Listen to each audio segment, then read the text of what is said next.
Welcome to Wife Cheating Story. I hope you have an enjoyable and relaxing time listening. Let's get started.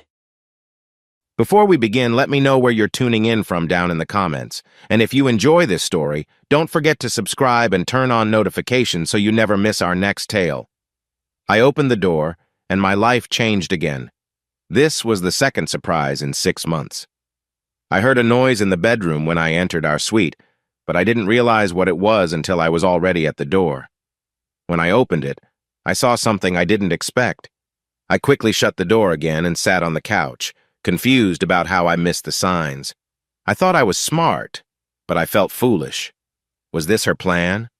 I remembered the first time we met 6 months earlier. I was at my favorite cafe near my apartment in Silicon Valley, sitting at 8 o'clock in the morning, just like always. I went there every day, almost always at the same table and alone. My usual order was a croissant, a small bowl of fresh fruit, and a large hot chocolate. I enjoyed my simple routine. Though I had never been diagnosed, I thought I might be on the spectrum. If you met me, you might think so too. My life followed a clear path. I attended MIT at 17. For those who don't know, the school has 2 types of students. About 2/3 are regular college students. They are smart, but not MIT smart. Many are children of alumni or famous people. They work hard in class, party a lot, and some even cheat to get through. Then there are the true MIT students like me. We were often misfits, nerds, or geeks. We might skip class for a week, but we easily caught up on the material. In a dorm with athletes, they would quickly form a ranking based on who was strongest. We were similar, but instead of competing physically, we challenged each other with logic puzzles and math problems. I wasn't the top student, but was respected by my peers and teachers. I was hired by a local software company right after school, though it didn't last long. After 2 years, I found a job at a big tech company where I still work. Some of my friends have lost their jobs during recent cuts, but my work is valued, and I have built a steady life. I like things to be routine. One morning, however, things changed. The cafe was busier than usual for a Wednesday. A young woman about my age asked if she could join me at my table. She placed her coffee and pastry down, breaking my usual quiet. I noticed she was looking for a spot among the other customers. She stood out in her casual shorts and top, about 5'7", with long brown hair.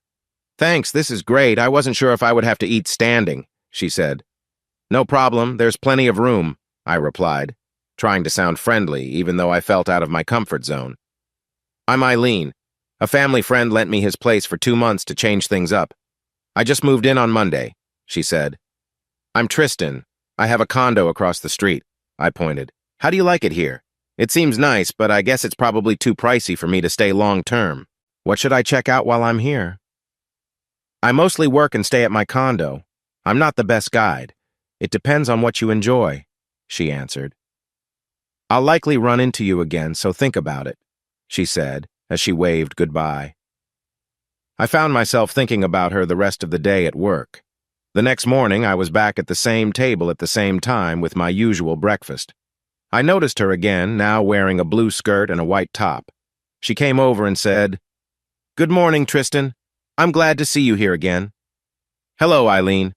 I come here every day at the same time for the same meal, usually at this table," I replied. She sat next to me and we started talking easily. I liked these moments, feeling a friendly connection with her. "I was thinking about what I enjoy," she said. "I love visiting art museums and being in nature. There are lots of both around here. Do you prefer the beach, forests, or mountains?" I asked her. "I think I like beaches and then forests. We don't have many mountains where I grew up," she said. "Where is that?" "I lived in Cambridge, Massachusetts for 6 years," I mentioned, trying to find something we shared. "I lived near Lowell my whole life until Monday. Did you go to Harvard or MIT?" "MIT," I answered. "Oh, so you're one of the smart ones instead of the rich ones," she joked. I shifted the topic, saying, "You could take the coastal highway toward Los Angeles or drive up through Marin County. And if you love forests, the redwoods aren't far away. There are also many good art museums in the city. I haven't seen many of them yet, but I want to." She lightly touched my forearm, sending a spark through me. I could feel her warmth and hoped to stay calm. She stood up, gave me a gentle kiss on the cheek, and placed her arm on my shoulder, giving me a soft squeeze. She whispered, "Thanks for being my first friend in California, Tristan." Then she walked away. I took a moment to gather my thoughts before deciding to head back to my condo. The next day, I reminded myself not to go to breakfast too early. I knew she would start meeting other people soon, and I didn't want to be forgotten. I wasn't new to relationships. I had a few light encounters, but this was the best conversation I'd had with someone like Eileen in a long time. When I finally went down for breakfast, Eileen was at my table and waved as I ordered. I nodded back, placing my order without needing to talk. That was one of the benefits of coming to the same place often. She was wearing a sleeveless pink blouse, similar to her outfit from the day before, and back to the white shorts from Wednesday. "I know your favorite breakfast spot, but what about dinner? I'm getting tired of cooking for myself and don't like eating alone. Would you like to have dinner with me tonight? I don't know anyone else here yet. It doesn't have to be a date. I can pay my share or we can split it. It would really make my day," she said. "There's an Italian place a block away that I like called Enrico's. I can leave work whenever on Friday afternoons. What time should I make a reservation? It's on me, unless you'd rather it be different," I replied. "How about 6 o'clock? Do I need to dress up? You can pay if you want, but I just don't want this to feel like a date. Sometimes guys think that way," she said. "Probably not shorts, but it's pretty casual. I'll wear a dress shirt instead of my t-shirt. I can meet you here at 5:45 if that works for you." "I wouldn't assume anything," I assured her. "Sounds perfect," she said. "But I should let you eat in peace. I'm sure you're tired of me hanging around." She gave me a quick hug before leaving. I managed to keep myself together and didn't need to stop by my condo on the way to work. She was waiting for me by the cafe when I arrived at 5:43, looking lovely in a red halter top and blue linen slacks that fit her well. We have a nice meal, and I notice she is feeling a bit cheerful from the wine. On our walk back, I ask, "Why did you want a change of scenery?" She replies, "My boyfriend left me for my best friend last month. I was still living with my parents, but then they were sadly in a car accident the following week. I got some money from that, so I'm set for a while. At the funeral, a family friend offered me the condo to help me escape everything back home." She looks upset, and I put my hand on her shoulder to comfort her. She leans her head against me, and I wrap my arms around her. After a moment, she says, "Thank you, Tristan. I feel like you are my only friend right now." She gives me a quick kiss that lasts a moment longer. Then she asks, "Would you like to come up to my condo?" I say, "I don't think that's a good idea tonight. It's been a tough day for you, and maybe it's best to take some time to relax. I really appreciate the invitation, though. You are a kind man, Tristan." I might be starting to have feelings for her. I watch her walk to her condo. Once she is gone, I head back to mine, feeling half disappointed and half pleased with myself. On Saturday morning, I feel let down when I see she isn't waiting for me. But about 10 minutes later, she shows up in her light pink top and blue skirt. She sits down with me, having her usual coffee and a cherry Danish. "Thank you for being so caring last night. I haven't shared what happened last month since I left Massachusetts, and it all came out. That was really rough for you. It's understandable that it was emotional. My parents divorced when I was young, and I haven't seen my father in years. My mother raised me on her own, but she passed away 3 years ago. I don't have much family left either." She comes over and hugs me, saying, "I'm so sorry." It's hard to feel too sorry for myself with her warmth next to me. "Do you have plans for today?" I ask. "Do you have any? I noticed the things you mentioned need a car, and I don't have one. Would you like me to take you for a drive along the coastal highway? Would you? That would make me really happy. Do you need anything before we go? Or we can just get my car from the garage without going up to my place." "Let's go as soon as we finish our breakfast," she says. I tell her I don't drive anything fancy and add, "I don't really have things I want to spend my money on, so expensive cars seem silly to me." It's less than an hour to Half Moon Bay, my first planned stop. I park near the trail, and we get out to walk along the beach for about half an hour before turning back. She stops a few times to take pictures with her phone, even getting one of me. She says, "This is the most peaceful place I can imagine. This is exactly what I needed. Thank you." Just before we reach the parking lot, she takes my hand, and we walk together for the last few minutes. The only other person I held hands with was my mother when I was little. My heart races. She rests her hand on my thigh as I drive down the highway. We stop now and then at scenic spots and state parks, always holding hands as we explore. At our last stop, she hugs me and gives me a gentle kiss. We then head to Santa Cruz to find a nice seafood restaurant for lunch. We sit and eat, looking into each other's eyes while we talk, holding hands throughout the meal. I tell her all about my job. She tells me that back home, she worked as a receptionist, but she isn't sure what she wants to do now. When we get out of the car in the garage, I ask, "What should we do for the rest of the day? And what do you want for dinner in case we need to reserve a table?" She replies, "We can get delivery when we need food. I feel like doing something else now. Let's go up to your condo." As we ride up in the elevator, she playfully nudges me. Once we're in the apartment, she sits me down in a chair and playfully teases me. "Has anyone ever talked to you about close relationships?" she asks. I shake my head and say, "I haven't had many experiences like that." "Well, I'm going to share a few things with you," she says. She encourages me to communicate and be open. "Just listen to me and watch how I respond," she guides. I nod, understanding her intentions. I take a moment to collect my thoughts as we sit together. I pay attention to her responses, noticing she seems a bit nervous. Suddenly, she brings my face closer and makes a soft sound. A moment later, she gently says, "That's enough. Are you sure you've never done that before? You're surprisingly good."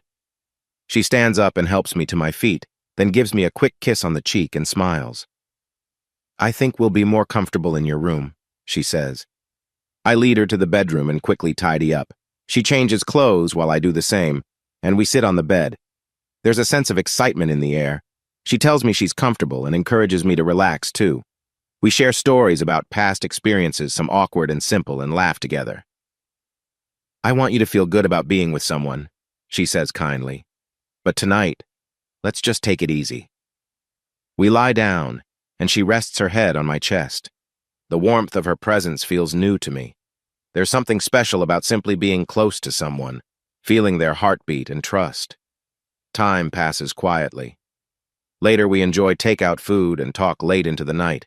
We learn more about each other's interests and gradually find a good rhythm together. The closeness of our relationship is filled with trust and understanding, but what stands out most is how supported I feel. In the morning, after a restful sleep, she steps out briefly to change clothes. When she returns, she's wearing blue linen pants and a yellow top I hadn't seen before. She carries a small bag with her and smiles. "I brought some things to leave here so I don't have to make awkward morning walks again," she jokes. While she was gone, I looked up local art galleries. There's one nearby that features African and Asian art, and another with modern pieces. Or we could drive down to San Jose if you want to see more, I suggest. We decide to visit the Cantor Art Center. It doesn't match either of our tastes perfectly, but we enjoy the day, laughing at some of the quirky displays and taking our time with the art. We have a light lunch at the museum before heading home to relax. In the days that follow, we settle into a routine. Mornings are calm with coffee and breakfast at our favorite cafe. I go to work and she often waits for me, sometimes picking up groceries or exploring new places. Evenings are cozy and quiet. We cook, talk, and enjoy being together. On weekends, we take small trips or just stay in, cherishing our time. As weeks go by, she starts bringing more of her things to my condo. After 6 weeks, she officially moves in. It feels natural and easy. Eventually, we begin to talk seriously about our future. Marriage comes up in conversation not as a rush, but with the warmth of real possibility. I find out that she got some money from her parents, and I have my savings and a steady job. But we both agree, money isn't what matters. Over time, she seems a bit distant, often lost in thought. She starts to worry that her life will fall apart again. I don't really have friends to introduce her to, and she isn't meeting anyone new. She irrationally fears that I might leave her, just as her last boyfriend did. We start planning our wedding. She dreams of a long honeymoon, a grand tour of Europe, London, Paris, Monaco, Rome, Athens, and the Greek islands. With our savings, we book nice hotels, staying 3 nights in each city. I haven't taken a vacation this year, so I ask my boss if I can take some time off next year. She shares an idea to keep us together.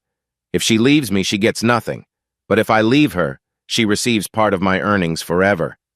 I agree quickly, thinking it's more of a promise than a rule. We have a small wedding at Half Moon Bay, where we first fell in love, with just a few co-workers attending. We spend a night at a local hotel, but she's so tired that we hardly interact. The next day we fly to London. Once again, she says she's too tired to do much. We see the sights together, but something doesn't feel right. The same happens in Paris. In Monaco, she suggests I visit the famous casino while she stays in the room to rest. Later that night, I am alone in our hotel room, surprised as I think back on the last 6 months. A man I don't know quickly leaves our room without looking at me. She walks out after him, wearing a robe and acting casually. "He's different. I wanted something new," she says coldly. I try to understand. "Did you ever care about me?" I ask. "You were kind, but honestly, you're not very interesting," she replies.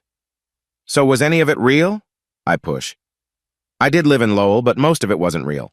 The stories about my family? Just made up. The boyfriend? A lie."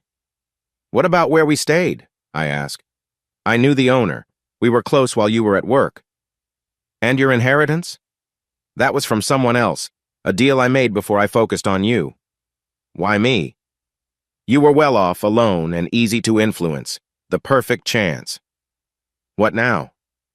"We keep living together. You support me while I do what I want. You can leave, but it'll cost you. Or we can split quietly, and I'll think about being fair with the settlement. You tricked me. I cared about you. You cared because I made you think you should. You believed in a fantasy. I feel empty but don't get angry. I am not that type of person, and she knows it too. Nevertheless, I won't let her take control of my space. If someone is moving out, it will be her. That night, I lie in bed, cycling through my feelings. I don't deny what she said. I always face reality. I feel anger bubbling just below the surface, but try to stay calm. I wonder if I can make things better. Do I want to? I try to sleep, working on a plan rather than feeling sorry for myself. The next morning, I wake up early and order breakfast to the room, hoping to lighten the mood. Maybe I can build something new, even if I don't know what that is. When she wakes up to the smell and sound of food, she looks at the tray and then laughs. "Do you think this changes anything? That you can win me back? Don't fool yourself. I want nothing to do with you, not a touch, not a word. Thanks for breakfast. At least I don't have to go back to that terrible cafe." She focuses on the meal, and I let her be. That afternoon, we take a short flight to Rome. I wander the city alone, feeling lost and unsure. For the first time, I feel completely adrift. I look at the tall buildings and wonder how far I could fall. I'm not a swimmer, so I think about jumping into the river. Rome is known as the city of love, but it feels like a place for heartbroken folks too. The only time I see her is at night when we go to bed. Now she wears a shirt to sleep. I feel deep sadness as we prepare for our flight to Athens. This trip stop is really for me. She would rather skip Athens. I was obsessed with ancient Greece as a kid. Not classical Greece with Plato, but the fun stuff like the Trojan War. I had 5 notebooks filled with details on all 1,457 Mycenaean sites. I still have them. The National Archaeological Museum in Athens has a wonderful collection of artifacts. I go straight there. As I get excited about all this, I suddenly recall Site 1132 from my notebooks. The throne of the unfaithful maiden on Praxos. It was my least favorite site back then. I sit down and pull up the Wikipedia page on my phone. My memory about it was correct. I check the page history and see that the photo gets changed often. Looking at the old photos fills me with joy. People in the museum glance at me, but I don't mind. I realize I know how to solve my issue. I leave the museum and go back to the hotel. I find the concierge, and despite my shyness, I tell her my name and room number and ask for help arranging a day trip to Praxos tomorrow. "You will need to rent a private boat for the day. It won't be cheap." "I'll pay, but I want to go with my wife. It's really important to me." "Let me call a captain I know." She picks up the phone, talks for a while in Greek, and says, "He can take you at 9:30 tomorrow morning. It will cost $1,400. Should I reserve a cab to the harbor for you?" "Yes, please. Thank you so much." "The captain's name is Demetrios Pappas. He will have a sign with your name on it." I head up to our room. I hear some noise inside. When I walk in, I see she no longer shuts the bedroom door. I hesitate, startled by what I see, but then I take a breath and say, "I'm her husband. Could we have a moment?" He quickly gets dressed and leaves. My words worked. "I saw you watching us. What were you thinking?" she asks. "I wanted to make it clear I can create difficulties for you, but I could also work with you. I have one request instead. Spend all day tomorrow with me. You don't have to hold my hand. I just want one last day with you before I say goodbye forever. I even have a plan for a fun day. I've arranged a private boat to take us to a beautiful, uninhabited island. We'll have a few hours on the boat. Then we can hike up to see an amazing view of the Aegean Islands. I promise I won't pressure you. I just want to spend the day with you there." I suppose I can do that. Okay, it's a deal. That evening, we even have dinner together.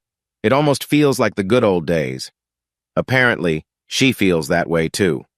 When we get back to the room, she says, "I'll even make an exception for you tonight. You may not be the best company, but at least I showed you how to have fun. Still, you left me in a bit of a tough spot this afternoon." I don't really know much about Eileen, if that is her name, but she seems to like spending time with others. We enjoy a nice evening, but by the next morning she's back to her usual self, grumbling about giving in to me the night before. I keep quiet about how much of that was her choice. I promise to be a perfect gentleman during our trip today. Eileen is dressed in a bright bikini and carrying a light cover-up for when the sun gets too warm. We take a taxi to the harbor and meet the captain, who looks like he stepped out of a movie as an old Greek fisherman. As he guides us to his boat, he asks if I know the story of the island and the throne. I nod. He asks, "Is she?" And I nod again. He shakes his head sadly. On his boat, a cheerful young man is already there. "This is my nephew, Nikolaios. He will help me and bring you drinks during the trip." Eileen, noticing him, asks with interest, "Can he bring me anything else?" The captain looks at his nephew and shakes his head. As we set sail, Nikolaios offers us figs and mentions he has water, lemonade, or ouzo to drink. Eileen decides to try the ouzo, although it seems like she might have had a bit too much. She starts to chat more happily with Nikolaios. It seems she has caught his attention, even with his uncle's earlier warning. Just then, the mood changes quickly. The captain says something abruptly in Greek, and Nikolaios retreats to the back of the boat. "I'm sorry, ma'am," the captain says gently, "but I don't think that would be wise. It might bring bad luck for the trip." Eileen adjusts her swimsuit and sits down, clearly disappointed, and spends the rest of the ride quietly. I, however, enjoy the fresh sea air and look forward to reaching the island's high point. When we get closer, Captain Pappas pulls me aside. "We can't go up with you. This is between you, your wife, and the throne. If anything goes wrong, and after what I've seen today, I think it might call out, and I'll let the authorities know. Nikolaios will come get you." "What was that about?" Eileen asks. "He was just explaining what happens when we get to the top," I reply honestly. "Do I have to walk all the way?" she asks, looking at the steep hill ahead. "That's the plan. After that, it's up to you." We begin our climb, following a rough old path lined with ancient olive trees. As we go up, the view over the Aegean Sea becomes more and more beautiful. Eileen starts to tire, so I offer her a hand for the last big step. At the top, there is a carved stone chair. "I really needed a place to sit," she says with relief. "It's roped off. I don't think you should go near it," I warn, knowing she might not listen. "That's just to keep tourists from slipping. I'm fine. That chair is calling me." She carefully steps over the rope and sits in the stone seat. "This chair feels perfect for me," she says with a sigh of contentment. "And the view is amazing. Thank you for bringing me here." We sit quietly for a while, but soon her voice turns worried. "Tristan, I'm starting to feel odd. My arms feel heavy." A few minutes later, she looks alarmed. "Tristan, I can't move my arms or legs. They feel strange. I can't even turn my head. I can't help you anymore. I think something needed to be fixed between us, but you turned away from it." I pull out my phone and start reading an old article I saved titled, "The Throne of the Unfaithful Maiden." I skipped over the Greek names and read aloud. "It is a large stone chair on the Aegean island of Praxos. This chair is thought to be from around 1400 BCE and is famous for being well preserved. Old stories say it was made by a sorcerer named Echolos for his beautiful partner Calliota. I continued. Legend has it that Echolos lived alone on Praxos, using his magic to protect the island. Although the waters around were dangerous, he let one sailor through, giving him a special stone. This sailor brought supplies and visitors from across the sea who wanted to see Echolos's magic. Over time, Echolos became rich, but he felt lonely. Then a ruler came with his daughter, Calliota. Echolos, taken by her beauty, offered remarkable help to keep her on the island for a week. He told the ruler he would give him another daughter, treating Calliota with gifts and kindness. She chose to stay, but soon she started to miss having friends. As the sailor aged, he brought along his son Ioannis. Calliota and Ioannis fell in love. When Echolos found out, the story ends there. But many believe that feelings of betrayal still linger in the stones of the chair. Echolos carved a magical throne on a hill and used much of his power to do so. Calliota is drawn to it, but when she sits down, she turns to stone. Ioannis sees her and cries for her. Each of his tears turns into a small toad, explaining the origin of the Ioannis toads, which are now only found on Praxos. The throne is said to still attract those who are unfaithful, turning them to stone while the Ioannis toads come to mourn. Now, Eileen is a statue sitting in the chair, made from soft limestone. She looks like an old statue, but her clothes seem out of place for that time. Two small frogs have hopped into the chair. I wonder if she could hear the story I just told. I wish she could still understand me. I will miss you, I say, hoping she can hear me. I call out loudly to the captain. I see him going to his boat while Nikolaos comes up the hill to me. He notices Eileen's statue and shakes his head. I didn't believe the story. My uncle told me I would turn into a frog if I took her on the boat.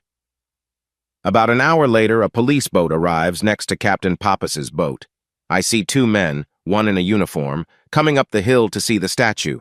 They shake their heads. The man not in uniform introduces himself as Detective Giorgio. I've been here for 2 past incidents before becoming a detective, but this is my first time leading, he says, his English having an accent but very clear. He asks for my statement, and I explain how she climbed over the rope and sat in the chair. He asks if I know the story, and I say yes. He asks if she had been unfaithful, and I mention what happened in Monaco and yesterday in Athens. Nikolaos shares his experience of her trying to charm him on the boat. I think we can let you go for now. This will be recorded as an accident with the body unrecoverable. I do ask you to stay in Athens for a few more days in case there are more questions. Would any family come asking questions? She said she was an orphan until last week. I don't know of anyone she has been in touch with since we met 6 months ago. Good, that makes things a bit easier. Many people can't believe that things like this can happen. Then he adds, Demetrios will take you back to Athens. You are at the Hilton, correct? If you need to switch hotels, please let us know. I take a quiet boat ride back to Athens. The captain and his nephew let me sit in silence as I start to accept what has happened. I eat dinner alone in the hotel. I notice some staff whispering about me. I think the concierge might know why I went to Praxos, especially since I returned alone.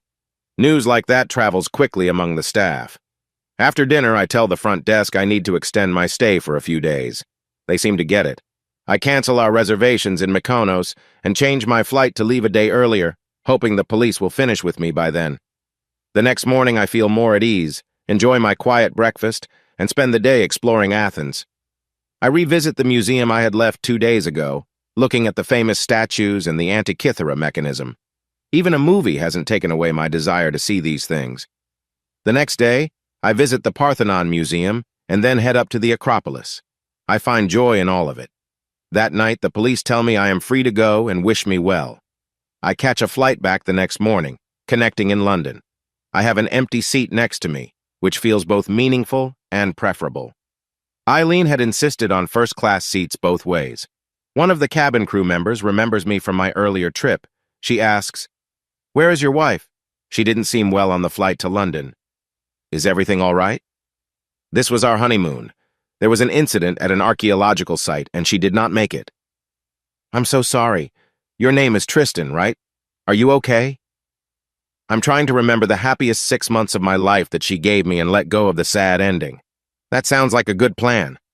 Let us know if you need anything. An hour later, another crew member approaches me. Katie filled me in on what happened. If you need anything, even someone to talk to, let me know. I can help. When I get back, I decide to go into work on Friday, even though I was supposed to be on vacation until Monday. My boss is surprised to see me. I share a short version of what happened, similar to what I told the stewardess. Are you sure you're ready to work today? We can give you extra days off if you need them. I think I'm better off working than sitting around. Later that day, I get a call asking me to come to HR. A young woman greets me there. I heard about what happened. We have some paperwork for you to fill out if you're ready. Even though you didn't get to handle the paperwork about your wife before you left, you were automatically enrolled in a life insurance policy for $100,000. I hadn't thought about the money. I might need to decide what to do with her $250,000. I could track down someone to return it to, but I really don't want to dig up more about Eileen. I think I'd rather find a good charity to donate it to. I remember seeing something for shelters for homeless teens. Tristan, are you okay? Sorry, I got lost in thought for a moment. That's completely understandable. You must be feeling a lot of emotions. I can't imagine a sadder story than yours. Here's a card with the EAP number on it. It includes a counselor we provide if you ever need to talk. I'm also writing my number if you just need some company or help. I notice her hand has no ring. I complete the paperwork, take the card from her, and thank her for her kindness. At breakfast at the cafe on Saturday morning, the barista chatted with me more than just asking for my usual order. I'm sorry to ask, but we've been wondering where you've been the last few weeks, and what happened to your friend. You two always seemed really happy together. We were on our honeymoon, but she had a tragic accident in Greece. Oh my gosh, I'm so sorry. Are you okay? I'm trying to remember the wonderful 6 months we had together and forget the sad ending. That's really strong of you, but if you want some company, I finish work at 2 p.m. For the first time, I really looked at her. She seemed to be around my age and was quite nice. Honestly, I was always a bit envious of your wife. It was clear you two had a great bond each morning before coming here. I just want to feel as happy as she looked. I'm not looking for anything romantic, but I'd love to have some afternoon company. What time did you say you finish here? Epilogue. I check the picture on Wikipedia regularly. The first picture went up on the same day I returned to California. Her statue was weathering in a way that felt strange. The edges of her design are completely faded now. Her watch is just a small bump on her wrist, hardly noticed unless you look closely. Her features, now almost gone, stand out differently. The picture on Wikipedia changes about every 6 weeks, fading even faster than it should. It takes just over a year for the statue to wear away completely, leaving the throne open for the next person. I seem to have somehow gained Aphrodite's favor. I always thought of religion as make-believe, whether monotheistic or pagan. But I can't deny that something feels real. Why not the beliefs of their time, too? It felt like our last night together was a special gift. Maybe it makes me feel better to think she was given a last chance and chose not to take it. Now, every friendly girl I speak to seems open to connecting with me. It might just be that all the lessons from Eileen give me more confidence now, and that attracts the nice people. I think of it as Aphrodite's touch. Story 2. When the Cat's Away.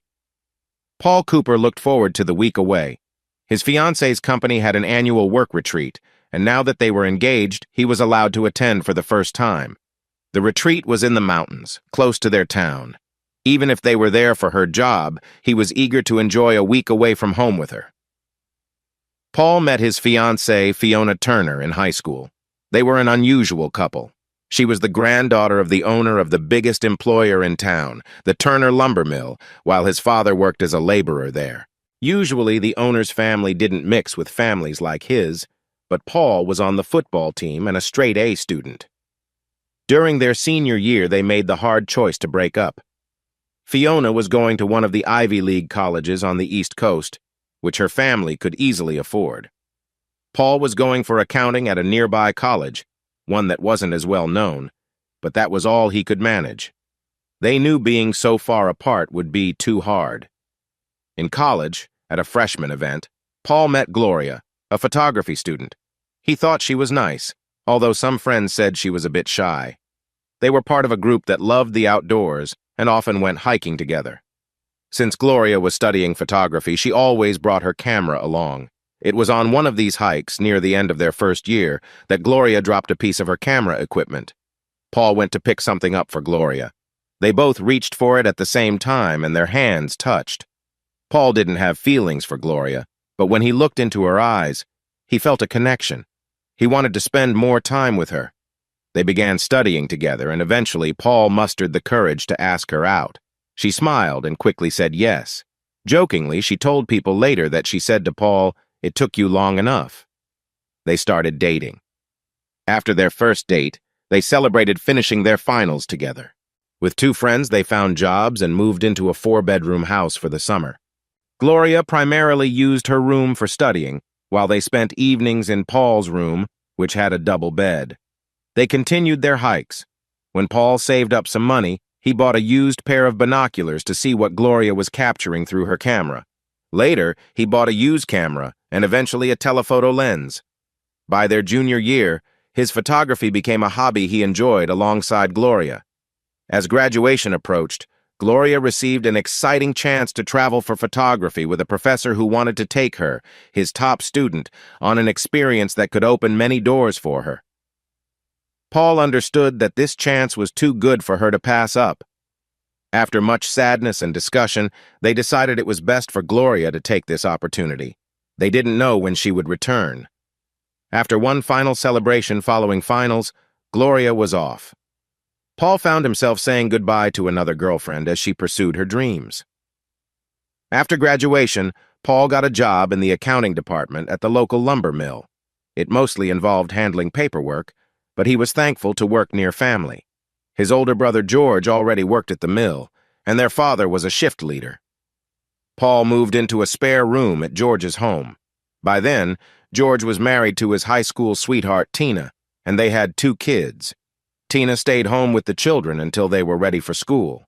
Paul living with them was good for everyone. It was affordable for him, and George and Tina appreciated the help with their mortgage and babysitting. Paul settled into his new life.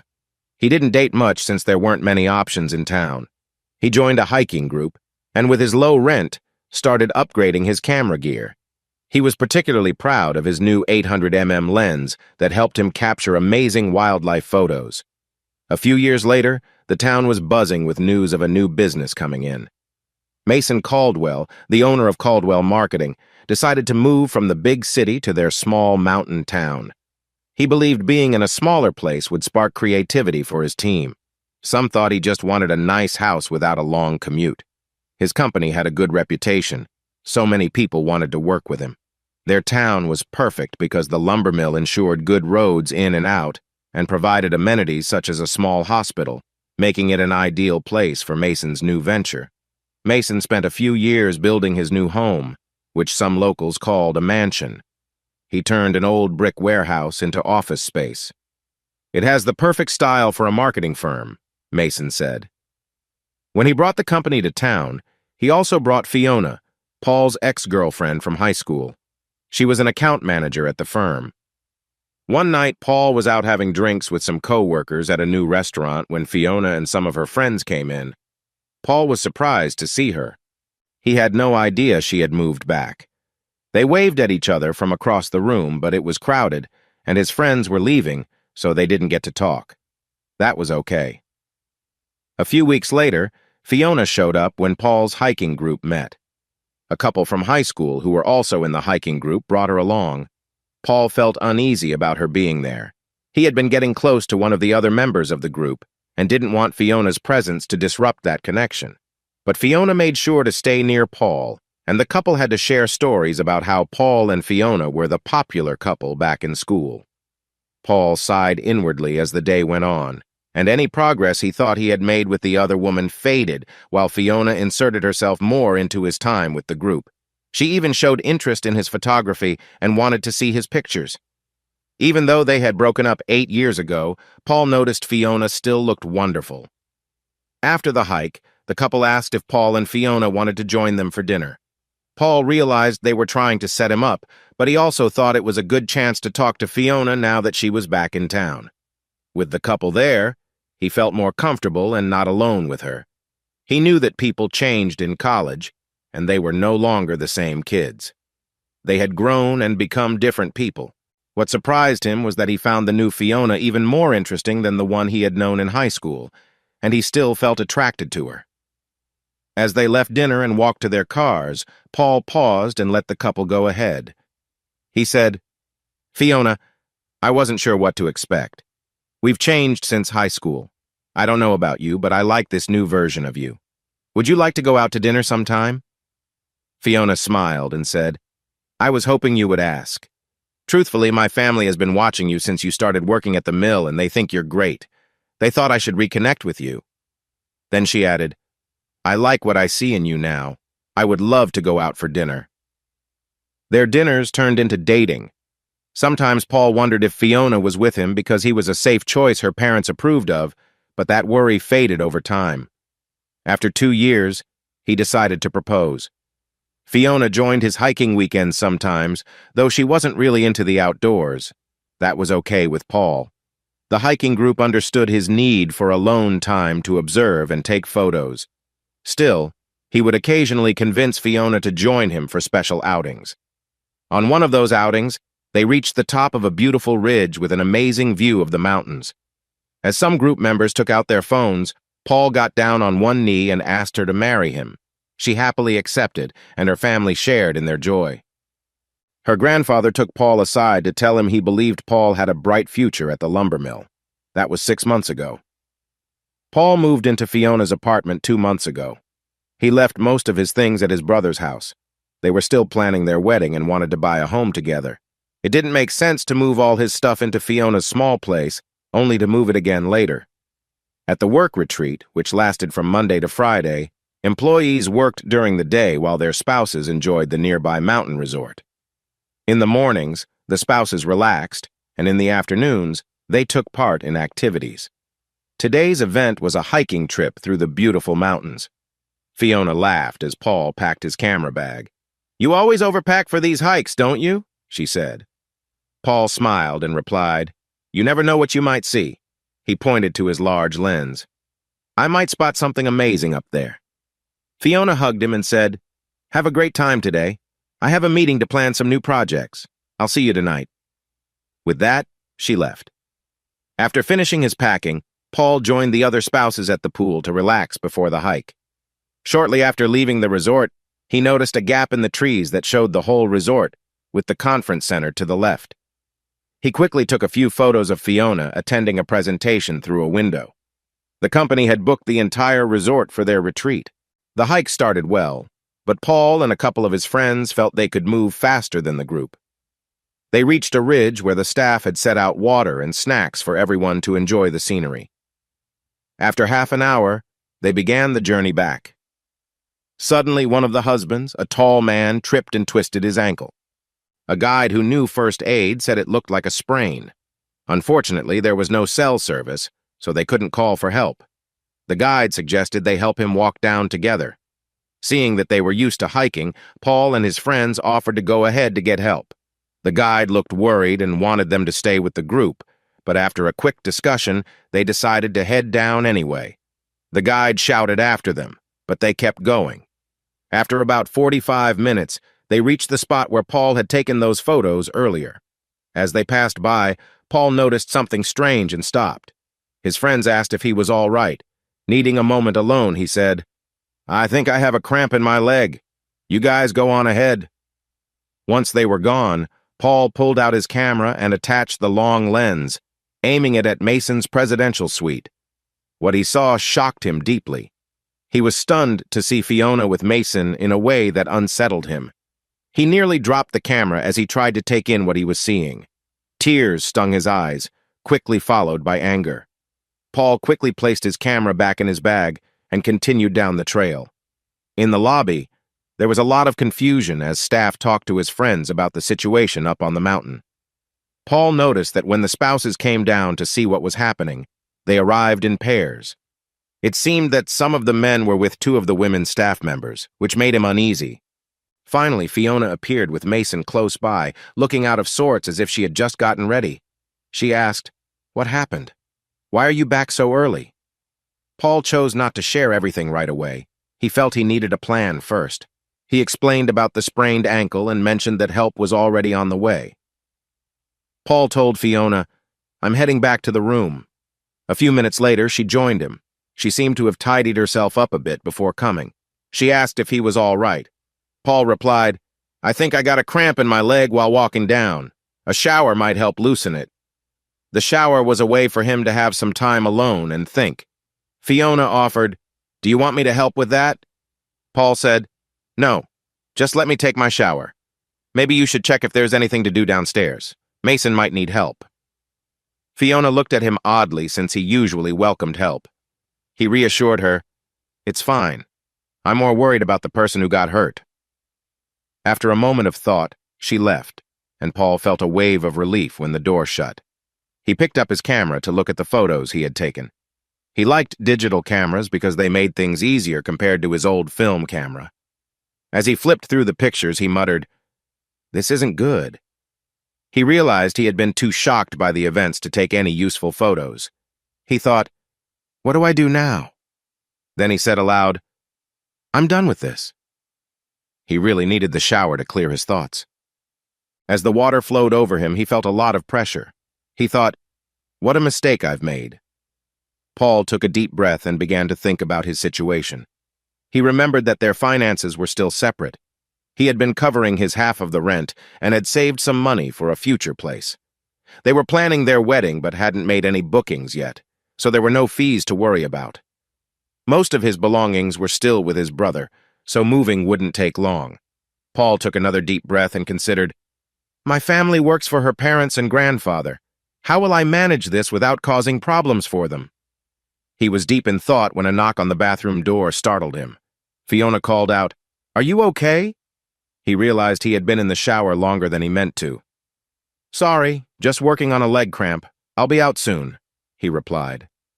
He turned off the water, unlocked the door, and opened it. Fiona walked in as he was drying off. She said, "They've taken him to the hospital."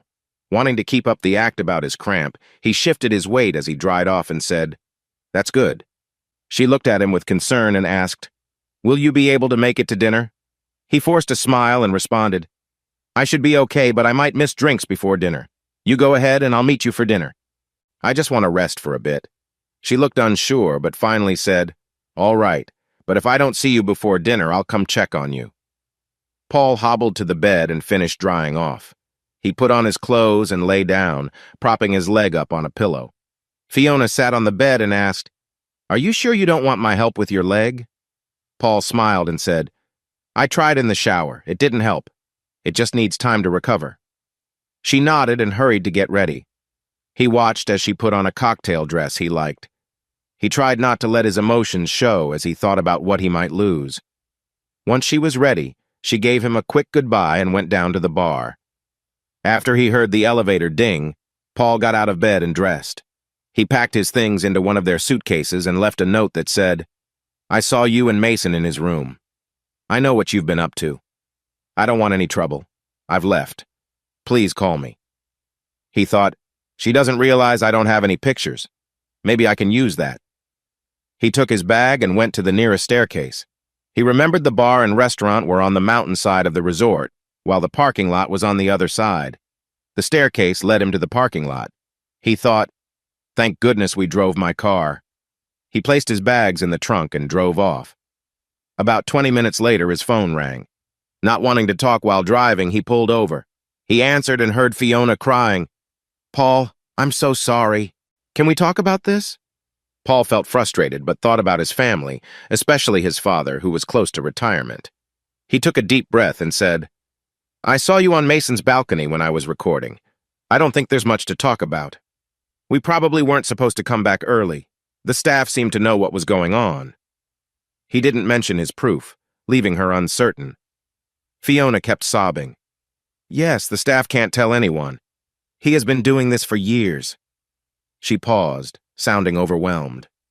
"I swear this was going to be the last time." Paul found it hard to trust her. He replied, "But we are engaged. That means we should have been faithful. I can't help but worry about what you might do when we're apart." Fiona calmed down a bit. Okay, I understand. I made a mistake. But what should I tell others? Paul suggested.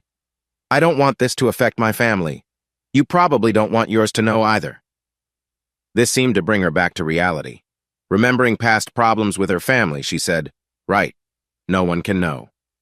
Paul continued, Let's just say that even though things seemed fine, after I moved in, problems came up. We thought a week at the resort might help, but it didn't. Fiona agreed. Okay, I'm really sorry for all this, but I don't want anyone to know either. Paul took another deep breath. I'm going to your apartment to collect my things, and then I'm leaving town. I'll let my boss know that I'm quitting. He knows about your uncle's situation and will probably understand. Fiona's uncle had had issues at work that created problems for their family. Paul heard her start to cry again. Finally, she said, I'm really sorry. I do care about you. Paul sighed and answered, but sadly, not enough. He hung up and Fiona called again a minute later, but he didn't answer. He stayed in his car for a moment, trying to calm his feelings. After it was quiet, he called his boss at home, explaining the breakup and his decision to leave. His boss was thankful and offered to be a reference, knowing how complicated family matters could become if Paul stayed. His last call was to his parents. He knew they would be sad because they cared for Fiona.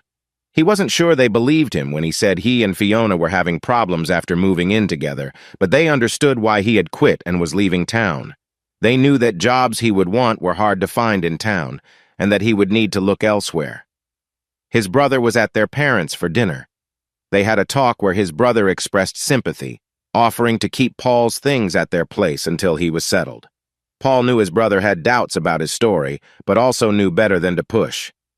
Paul left for the apartment silently, stopping for a quick meal before arriving. Once there, he packed everything and loaded the car. Before leaving for good, he wanted to do one last thing to show that it was over. She had put a picture from their engagement in a frame. He took the picture out, wrote goodbye on it, tore it in half, and laid it on the table where it could be seen. He also left his apartment key next to it before leaving. Before he hit the road, he stopped at an ATM and took out enough cash for a hotel room, wanting to keep a low profile that first night.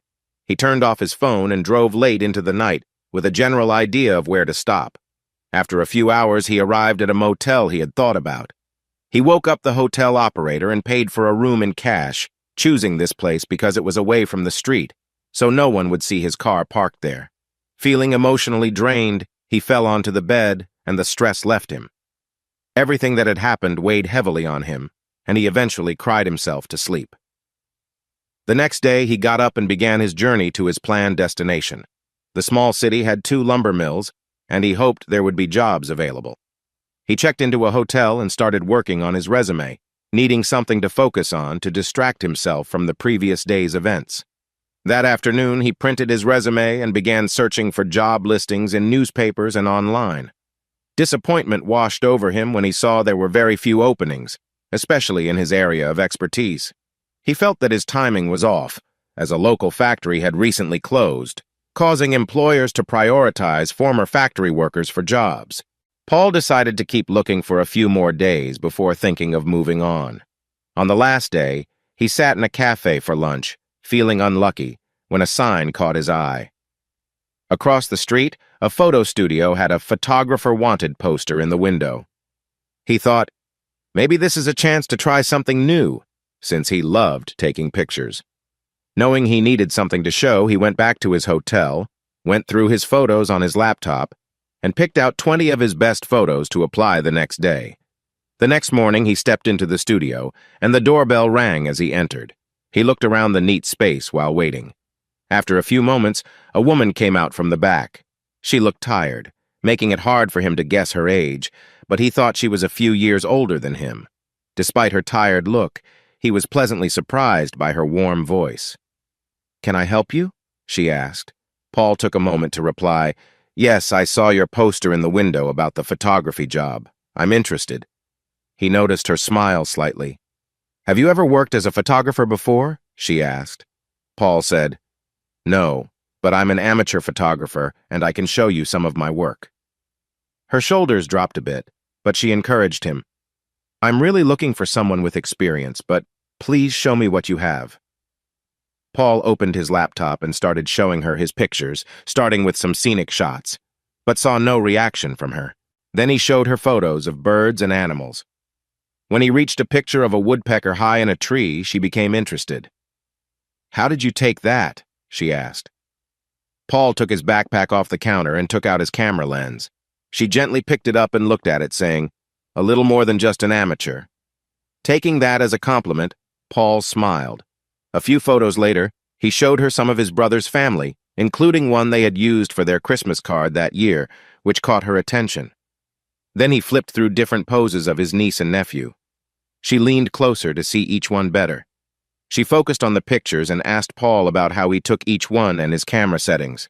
Paul took a step forward and opened the folder with all the photos he took of his brother's family that day. She browsed through the images, asking why he chose some and not others. After a moment, she sat down and studied him.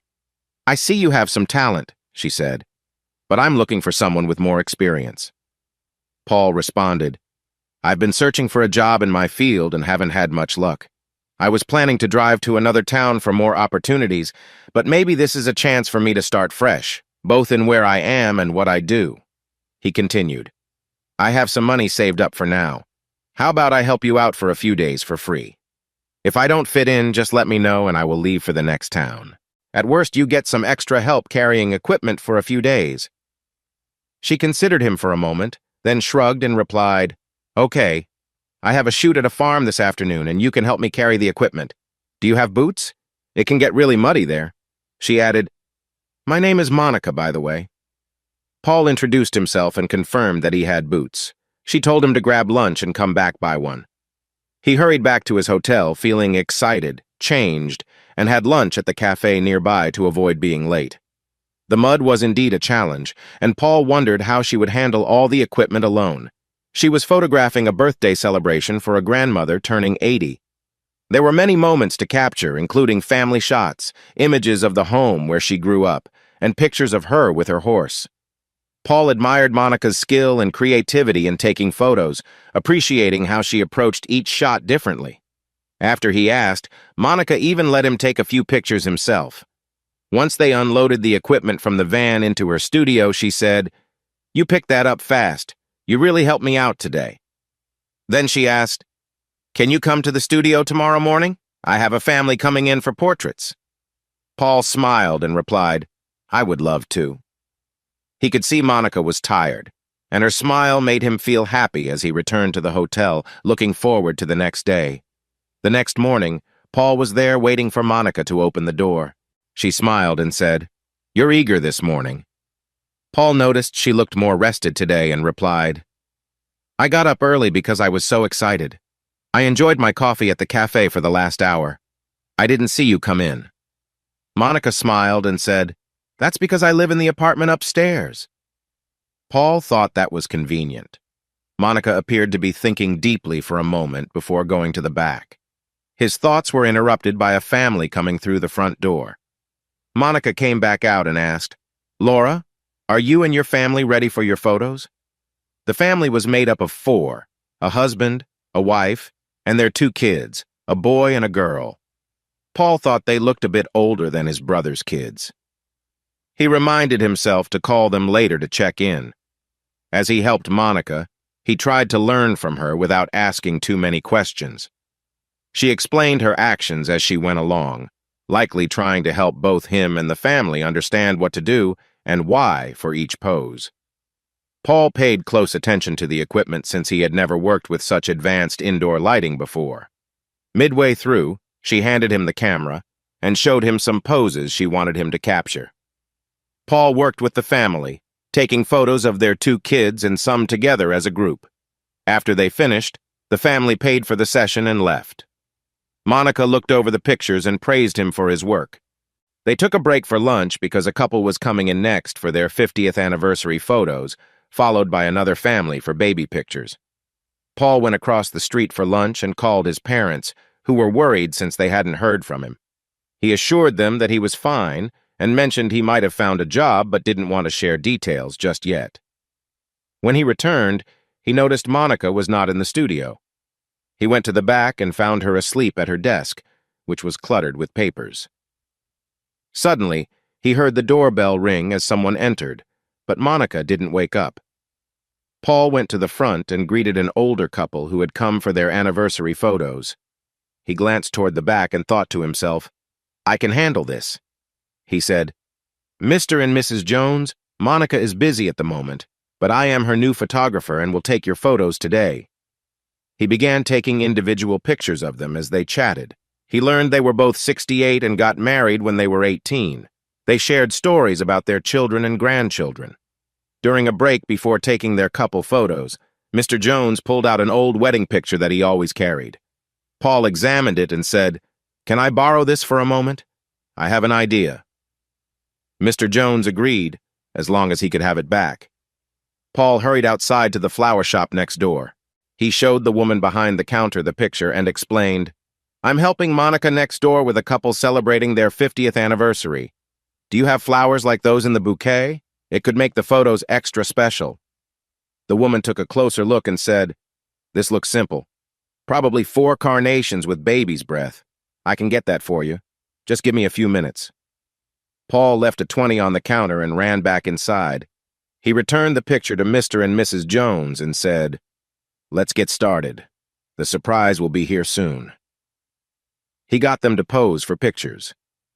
After a short while, the florist walked in. She stood and observed while Paul took a look at the flowers she brought. He said, "Perfect." He had Mr. and Mrs. Jones pose in the same way as in their wedding photo. The florist handed over the bouquet and Miss Jones exclaimed, "This looks just like my wedding bouquet." The florist also had a flower for Mr. Jones's collar, saying, "I noticed this in the picture." Mr. and Mrs. Jones smiled brightly as they posed for a new set of pictures. Paul made small adjustments to get the exact poses from the old photo. Once they were done, they thanked him and said they couldn't wait to see the photos. Paul told them to keep the flowers. The florist said, "Great job. I don't think Monica could have done any better. I'm Kim, by the way." Paul introduced himself and mentioned, "Monica fell asleep in the back, so I thought I'd take this appointment by myself." Kim replied, "Well, she has had a challenging year." Just then, Monica came out from the back, stretching. She saw Kim and asked, "What are you doing here?" When she noticed the time, she exclaimed, "Oh no, the Joneses! Where are they?" Paul started to speak, but Kim interrupted. "Paul did a great job with their pictures." Monica said, "What? You should have woken me." Kim replied, "I saw him work, and he did well. You should look at the pictures." Monica turned the pages, and Paul thought that there had been no complaints so far. Monica asked, "Did they bring the flowers?" Kim replied, "It was Paul's idea. They had a wedding photo, and he asked me to put together a bouquet that looked like the one in the picture. They were really happy." Monica looked closely at Paul, studying him. She said, "Well, I can't say I would have done any better. There's a baby coming next. Let's see how you handle that." Kim then hugged Monica and whispered something Paul couldn't hear. Whatever it was, it made Monica smile and blush a little. Kim said, "I have to get going." She returned $20 to Paul and added, "This time, the flowers are on me." Soon after, the family with the baby arrived. Monica watched as Paul took the pictures. Afterwards, she asked how he got the baby's attention. He explained it was from tricks he learned while photographing his niece and nephew. Once they finished for the day, they sat down. Monica said, "Most of this is commission work, but since I've been alone, I've turned down a lot. If you're still interested, you have the job." Paul jumped up from his chair and hugged her. Realizing what he had done, he quickly apologized. "Sorry, this week has been tough. This is the best news I've had in a while." Monica smiled and said, "I'm glad. Welcome aboard." Then she looked at the stack of papers on her desk and sighed, "If only I had someone to help with that mess." Paul smiled and said, "Guess what I did at my last job?" Paul found a small apartment and, with help from Monica and Kim, got some used furniture for it. He settled into work quickly. When there were no appointments, he organized the paperwork Monica hadn't had time to get to. After a few weeks, he paid the few bills Monica had missed and started following up on unpaid invoices. Soon, Monica allowed Paul to manage the studio on his own. Kim told him these were the first days off Monica had taken in months. Paul noticed that Monica looked much better now that she was more rested. She was quite beautiful, and he learned she was just a couple of years older than he was. Monica hadn't shared much about herself until one day. 4 months after he started, Paul found her in tears at the back of the studio. She wouldn't tell him what was wrong, so he went to talk to Kim. Kim said, "I think you should go to this address tonight at 6. Paul was surprised.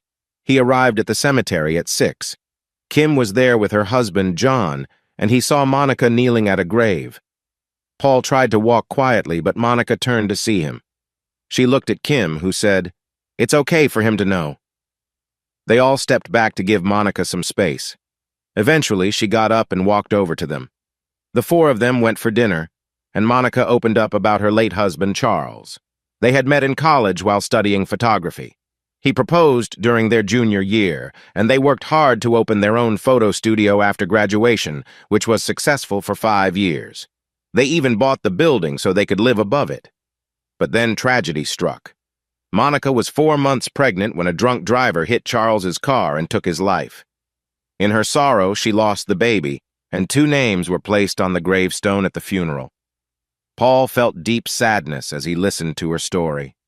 It was the 1-year anniversary of Charles's death. He put an arm around her to offer comfort. The only good thing about Charles's passing was that the insurance money helped pay off Monica's home loan. Otherwise, she might have lost her business and her apartment months ago. As they ate in quietness, Monica began to feel calmer. Kim asked, "Paul, you haven't shared much about yourself." Paul answered, "Are you sure? I don't know if this is the right moment." Monica looked at him and said, "Please." Paul sighed and began to share his story. He talked about Gloria and how she introduced him to photography. Monica hugged him for support as he got emotional about Fiona and their day at the resort. 2 months later, Paul and Monica were working at a wedding. They had become closer since that dinner, but only as friends. At the wedding, Paul noticed that Monica looked a little sad.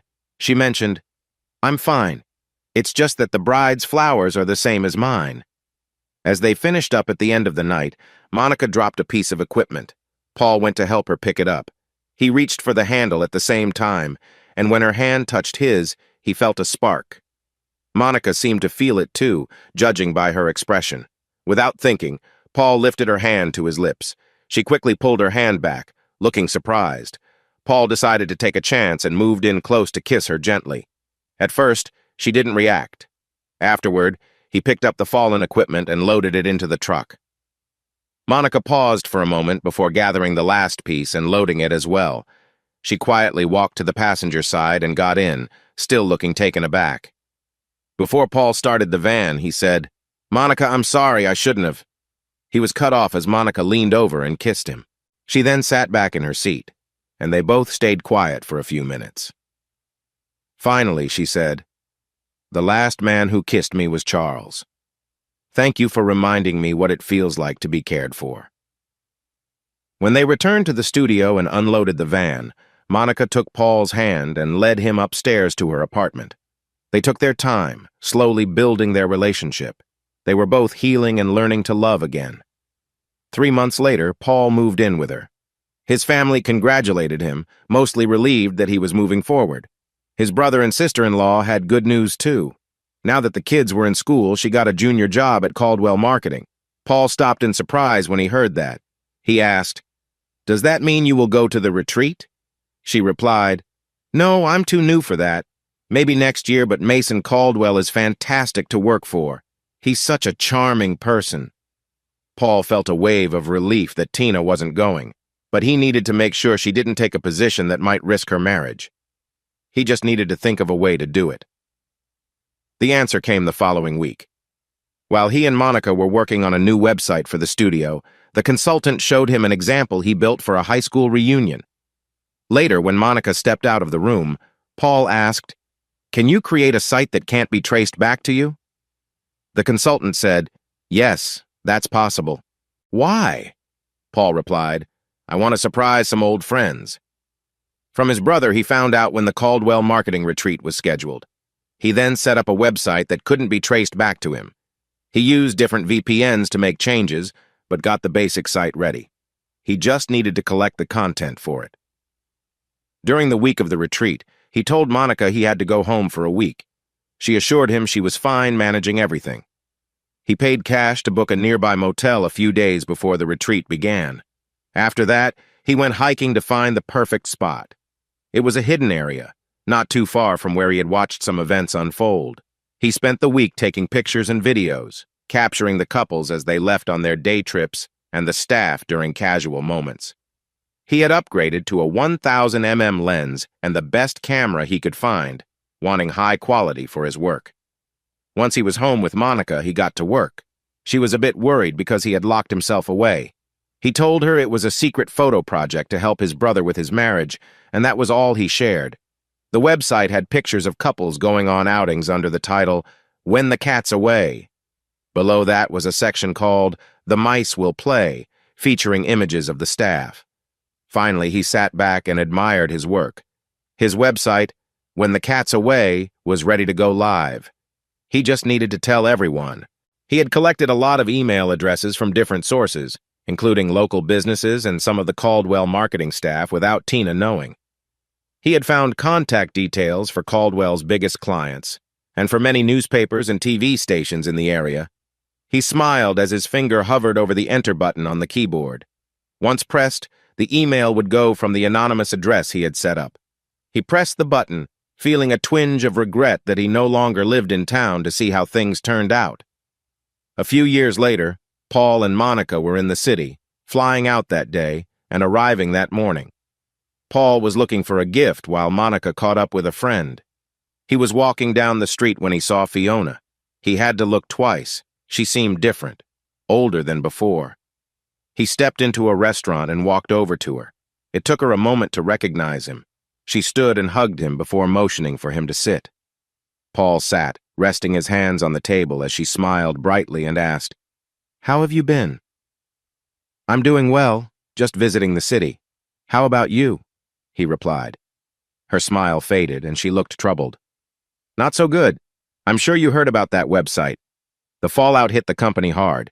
We all lost our jobs. I had to move away to find work. And then there was the court case with Mason," she said, her voice serious. Paul cut in, "Well, he faced the results of what he did." Fiona sighed. "Yes, but we can't list Caldwell Marketing on our resumes, and the images from that website are still out there. Every time I look for a new job, someone finds those pictures, and it hurts my chances." "Well, you could have made different choices," he said, his tone firm. Fiona looked down, her face showing regret. Then she smiled slightly and took his hand, saying, "You know, it isn't too late for us." Paul shook his head. "The main issue is that it is too late for us. My wife is expecting, and I'm looking forward to being a dad with someone who appreciates what we have." He stood and walked away, hearing Fiona's quiet sobs as he left the restaurant. Paul thought about stories he had heard from his brother and parents. Tina had quit immediately. George came up to Paul, curious about the website. Without needing to say anything, George hugged him and whispered, "Thank you." The town was slowly recovering from the financial problems caused by Caldwell, which had been large. Paul waved for a cab and told the driver to take him to the airport. This trip was going to be a mini vacation for him and Monica, and he looked forward to visiting New York and seeing Gloria. They had kept in touch over the years, but this would be the first time he saw her since they split in college. She and her husband now lived in France, and he was going to see a photo exhibition with Monica. He was excited to meet up with Gloria. He believed that the four of them would really enjoy talking about photography together.